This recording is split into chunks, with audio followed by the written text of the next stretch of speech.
Hello दोस्तों, नमस्कार। मैं रिंकू सेन आप सभी का गुरुकुल क्लासेस के चैनल में स्वागत करते हैं। आज का टॉपिक है गोंड जनजाति। छत्तीसगढ़ में कुल 42 जनजातियां पाई जाती है और उनका आपका 161 आपका प्रजातियां हैं। तो आज हम पढ़ेंगे छत्तीसगढ़ की गोंड जनजाति। देखिए, गोंड जनजाति गोंड जनजाति का शाब्दिक अर्थ आपका क्या है, ये सबसे पहले हम जानते हैं। देखिए, गोंड जनजाति का शाब्दिक अर्थ होता है कोढ़। तेलुगु भाषा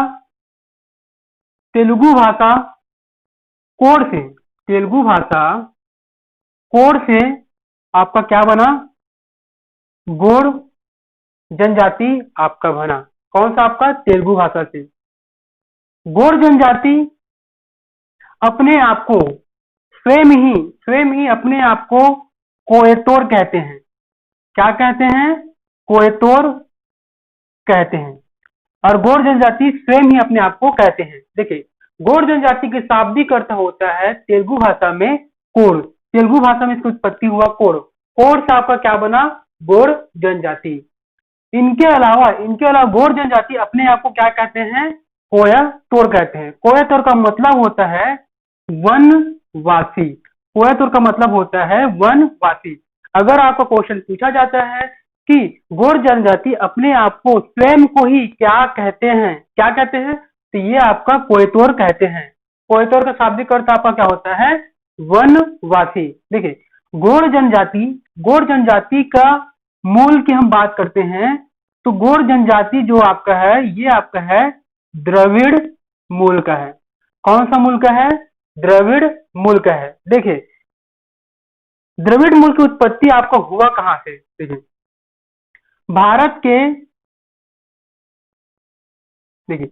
भारत के आपका पाकिस्तान और अफगानिस्तान वाले क्षेत्रों में हड़प्पा सभ्यता का आपका क्या था? रहनवासी था आपका। हड़प्पा सभ्यता यानी सिंधु घाटी सभ्यता के जो लोग जो थे वो पाकिस्तान, अफगानिस्तान यानी कि उत्तर पश्चिम के क्षेत्रों में इनका निवास था। अब आर्यों का जब आक्रमण हुआ तो आर्यों से बचने के लिए, आर्यों से युद्ध में हारे और आर्यों से बचने के लिए हड़प्पा सभ्यता के जो लोग जो थे वे दक्षिण के क्षेत्रों पर आकर निवास करने लग गए। तो देखिए, हड़प्पा सभ्यता पर क्या है? द्रविड़ मूल के होते हैं। कौन से मूल के हैं? ये द्रविड़ थे। तो ये हड़प्पा सभ्यता यानी कि सिंधु घाटी सभ्यता ये आपका नीचे क्षेत्रों पर आकर बस गए। तेलंगाना में आकर बस गए, आंध्र प्रदेश, तमिलनाडु, केरल, इन क्षेत्रों पर आकर कौन आपका बस गए? द्रविड़ मूल के लोग। तो यहाँ पर आपका तेलुगु भाषा का प्रयोग आपका किया जा रहा है। ठीक है, तो ये गोंड जनजाति आपका क्या है? ये आपका है द्रविड़ मूल का है। द्रविड़ मूल के दिखाई देते हैं, काले रंग के होते हैं, घुंघरालू बाल उनका होता है। इनके अलावा मांसल इनका शरीर होता है।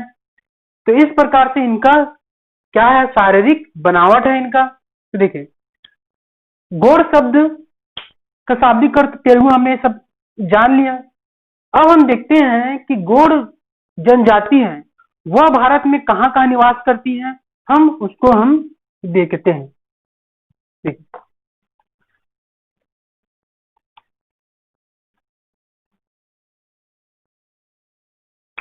ठीक है, ये हमने बना लिया भारत का मैप। देखिए, भारत के मध्य क्षेत्रों में गोंड जनजाति निवास करती है। देखिए, ये आपका मध्य प्रदेश में गोंड जनजाति क्या करती है? निवास करती है। इनके अलावा छत्तीसगढ़ के बस्तर संभाग में गोंड जनजाति का सर्वाधिक निवास है, जिसको बोला जाता है गोंडों का निवासी क्षेत्र। तो वो आपका आ जाएगा बस्तर संभाग। आपका उड़ीसा के पश्चिमी क्षेत्रों में, सॉरी पूर्व दिशा में आपका गोंड जनजाति का आपका क्या है? निवास है। और आपका तेलंगाना और आंध्र प्रदेश के क्षेत्रों में गौड़ जनजातियों का निवास आपका है। अगर हम छत्तीसगढ़ की हम बात करते हैं तो छत्तीसगढ़ में 55% 55% आपका क्या है, गौड़ जनजाति है। देखिए ये आपका छत्तीसगढ़ का मैप। देखिए छत्तीसगढ़ में गौड़ जनजाति जो आपका है, गौड़ जनजाति जो आपका है 55% आपका क्या है, गौड़ जनजाति है छत्तीसगढ़ में। यानी कि छत्तीसगढ़ में कुल कितनी जनजाति है, 42 जनजाति है, जिनमें से गौड़ जनजाति प्रमुख है। देखिए गौड़ जनजाति से ही अन्य जनजातियों का उत्पत्ति हुआ है। देखिए गौड़ जनजाति में कुल आपका 41 प्रजातियां है। कितना आपका प्रजातियां है, 41 प्रजातियां है। अगर आपको क्वेश्चन पूछा जाता है सीजीपीएससी व्यापम में कि गौड़ जनजातियों का कितना प्रजाति है, तो ये आपका कितना प्रजाति है, आपका ये 41 प्रजाति आपका है। ठीक है, अब देखें 41 प्रजातियां आपका है गौड़ जनजाति का। अगर हम इनके जिले क्रम के आधार पर अगर हम बात करते हैं, जिले क्रम के अगर हम आधार के हम बात करते हैं तो देखिए गौड़ जनजाति जो सर्वाधिक आपका ये बस्तर संभाग में निवास करते हैं। बस्तर संभाग में सर्वाधिक ये क्या करते हैं, निवास करते हैं। और कितने प्रतिशत भाग पर, 55% भाग पर ये निवासी आपका है। अब देखिए हम देखते हैं वर्गीकरण के आधार पर गौड़ जनजाति कहां कहां छत्तीसगढ़ में निवास करती है। तो देखिए बस्तर संभाग में ये आपका नारायणपुर,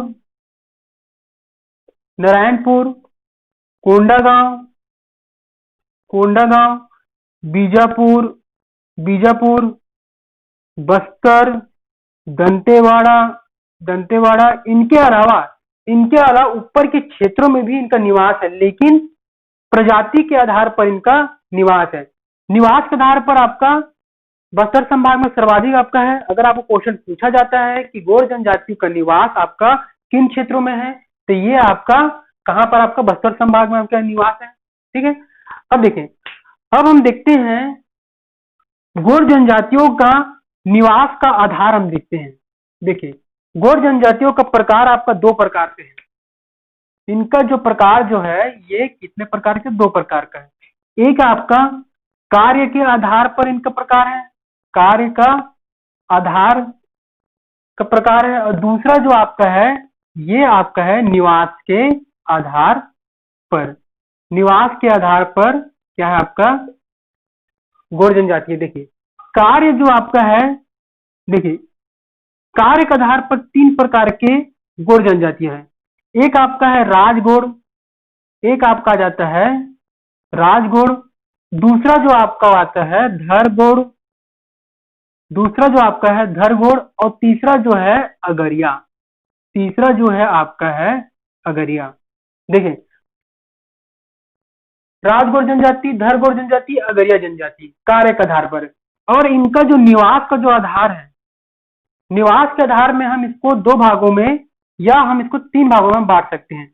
एक आपका बस्तर के क्षेत्रों में, दूसरा जो है सरगुजा संभाग के क्षेत्रों में, और तीसरा जो है ये आपका मध्य छत्तीसगढ़ के क्षेत्रों में इनके आधार की हम बात करते हैं। देखिए हम बात करते हैं कि 1250 से लेकर 1750 ईस्वी तक, 1751 ईस्वी तक बस्तर में गौड़ राजाओं का क्या था, निवास था।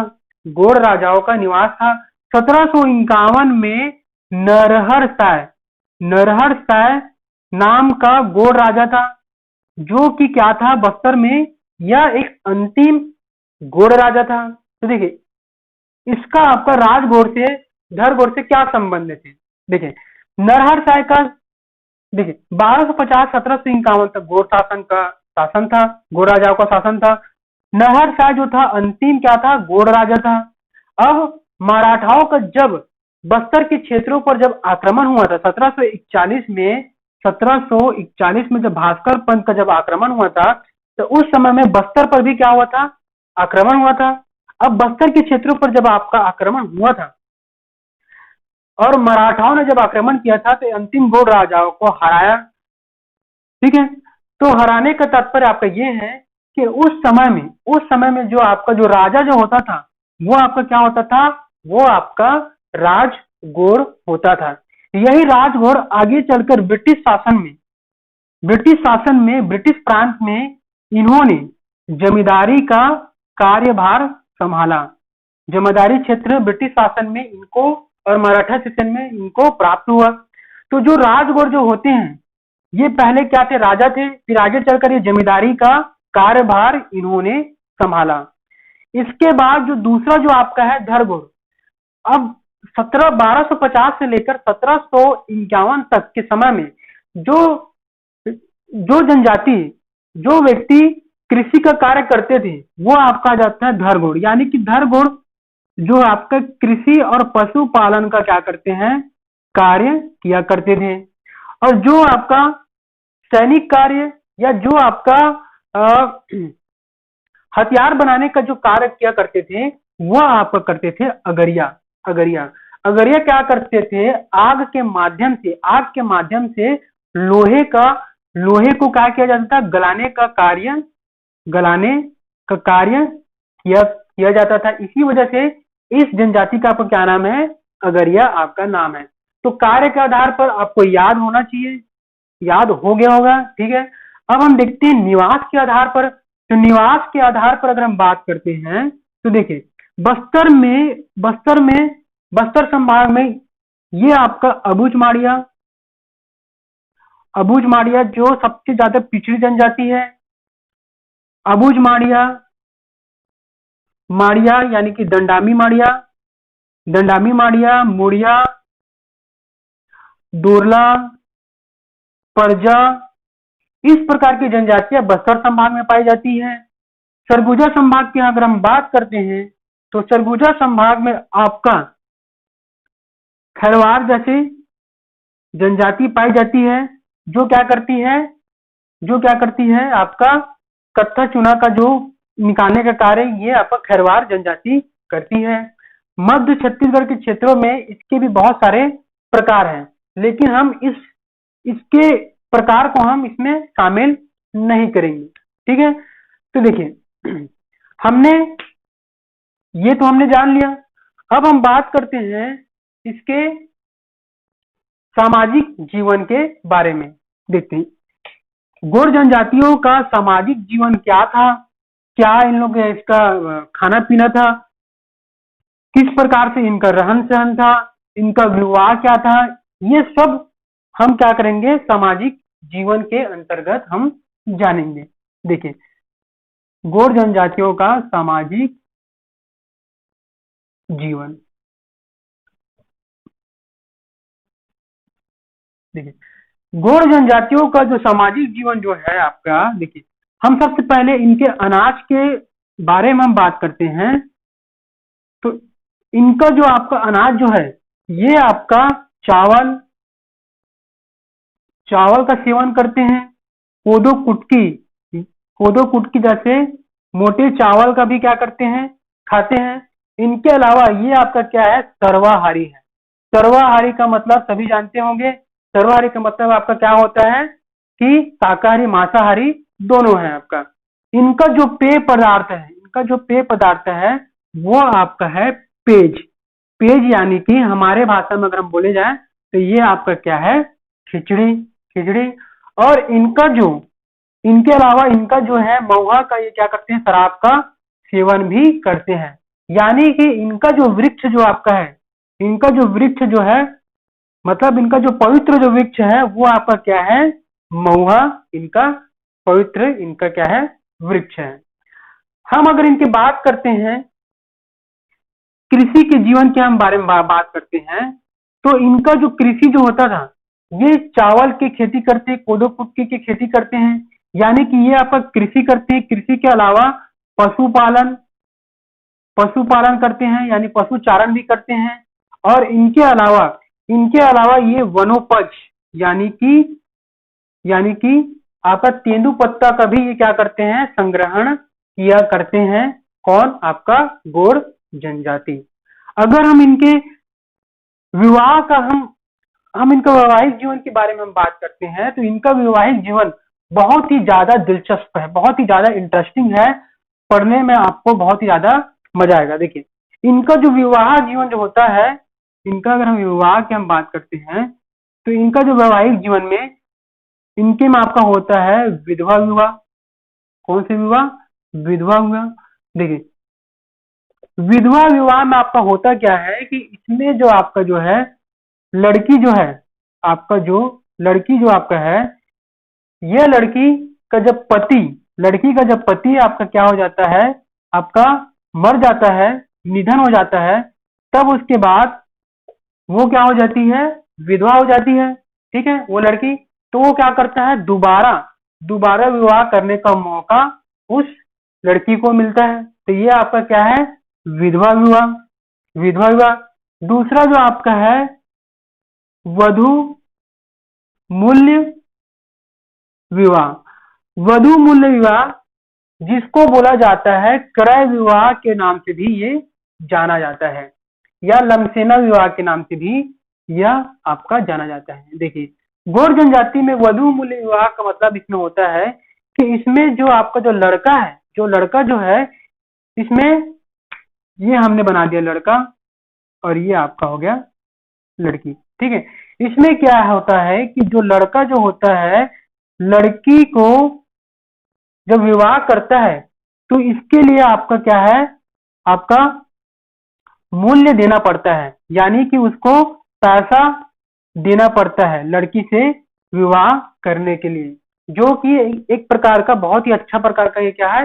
विवाह है, क्योंकि इसमें लड़की को पैसा देना पड़ता है। ठीक है, तो ये आपका क्या है? वधु मूल्य विवाह। वधु मूल्य विवाह। इनके अलावा दूध लौटावा विवाह इनके में होता है। दूध लौटावा विवाह। दूध लौटावा विवाह जो आपका होता है, इसमें आपका ममेरे फुफेरे का, किसका? आपका ममेरे फुफेरे फुफेरे का ममेरे फुफेरे का, यानी कि भाई बहन का इसमें क्या किया जाता है?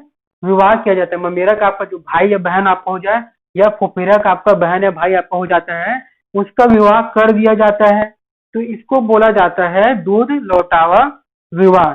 इनके अलावा इनके में आपका विवाह जो होता है पाया पाया क्या बोलते हैं? पाया सातुर।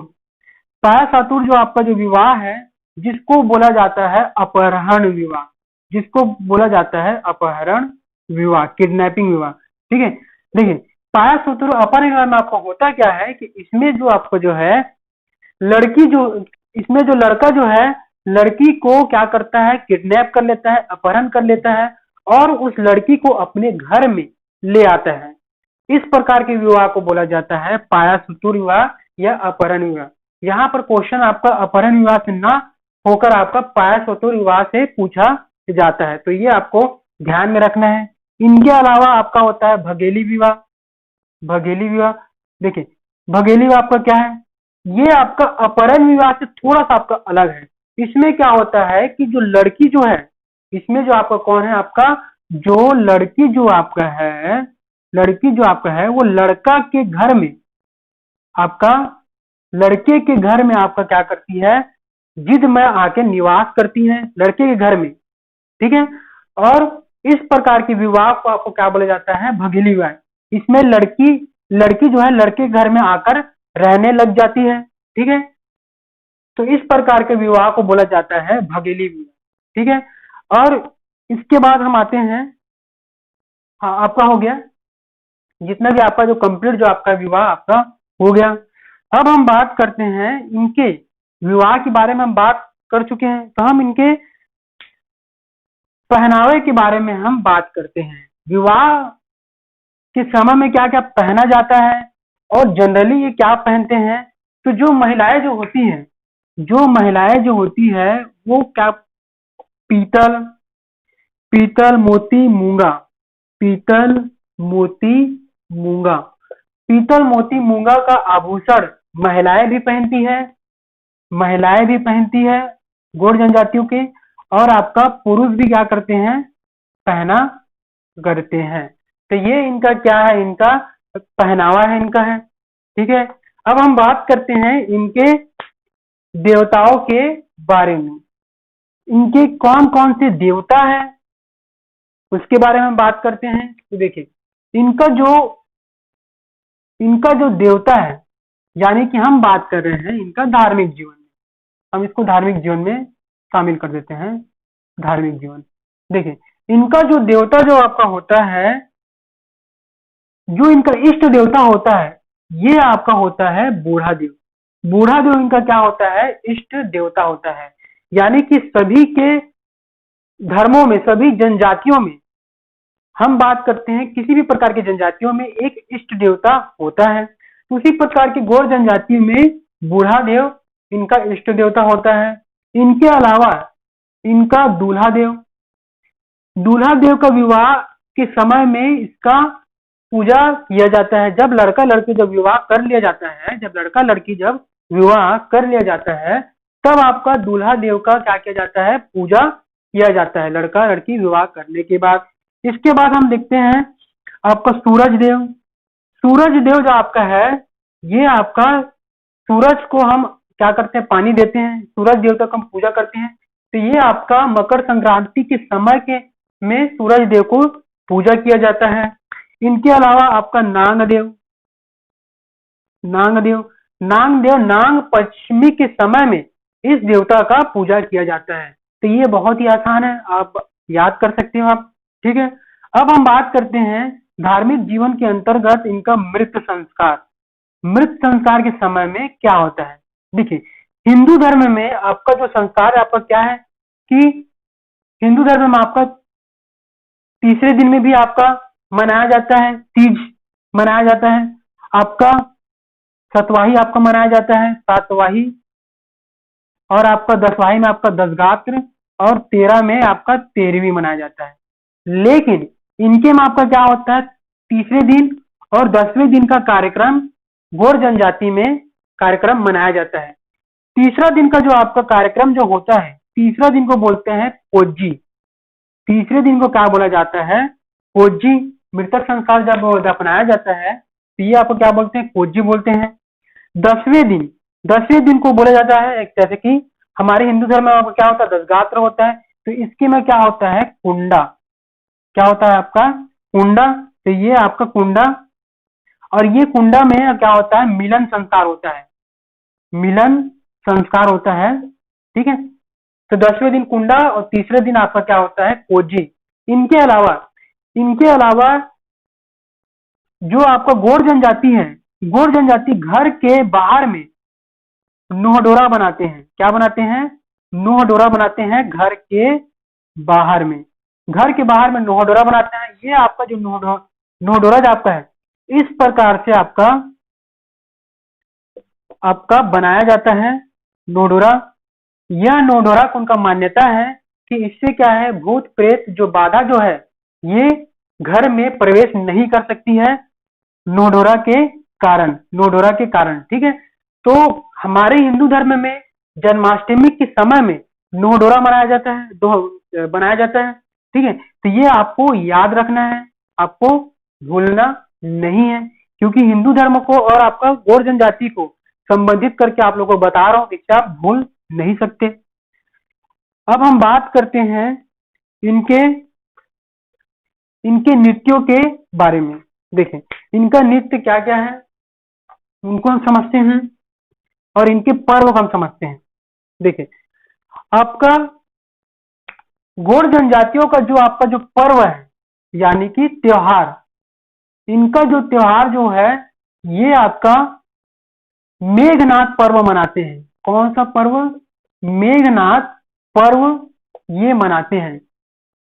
इनका मान्यता है कि जो गौर जनजाति जो है, ये रावण का जो पुत्र मेघनाथ, मान्यता है कि जब मेघनाथ जब छत्तीसगढ़ के क्षेत्रों में जब आए थे, तो उन्होंने इनका क्या किया था, उद्धार किया था गौर जनजाति का। इसी वजह से वे मेघनाथ को बहुत मानते हैं, इसी वजह से मेघनाथ पर्व मनाया जाता है। ठीक है, इनके अलावा पर्व के अलावा हम बात करते हैं इनके नृत्यों के बारे में। ठीक है, तो देखें, गौड़ जनजाति में आपका नृत्य किया जाता है कर्मा। गौड़ जनजाति में आपका कर्मा नृत्य किया जाता है आपका।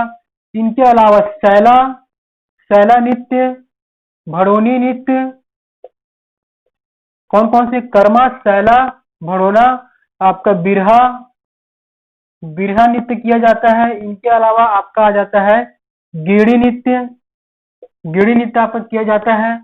अंजनी नृत्य किया जाता है। तो ये बहुत सारे प्रकार के नृत्य किया जाता है।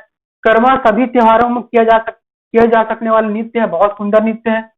सैला नृत्य, ये भी एक प्रकार, इस नृत्य को कहा जाता है डंडा नृत्य भी कहते हैं सैला नृत्य को। भड़ोनी नृत्य, भड़ोनी नृत्य में जब विवाह के दिन में जब बारात जब आता है तो उस दिनों में आपका क्या होता है कि भड़ोनी नृत्य किया जाता है। इनके अलावा आपका बिरहा और इनके अलावा आपका अंजनी नृत्य, जो अलग अलग कार्यक्रमों में आपका गौड़ जनजाति मनाया जाता है। गौड़ जनजातियों की महिलाएं जो होती है वह गोदना प्रिय है। देखिए ये अपने हाथों में आपके बहुत सारे शरीर के बहुत सारे हिस्सों में क्या करती है, गोदना गुदवाती है महिलाएं। और महिलाओं के अलावा पुरुष भी क्या करते हैं, अपनाते हैं। और गौड़ जनजाति जो आपका है बहुत ही ज्यादा अंधविश्वासी जनजाति है। ये जनजाति अंधविश्वास में बहुत ही ज्यादा मान्य है, विश्वास किया करते हैं।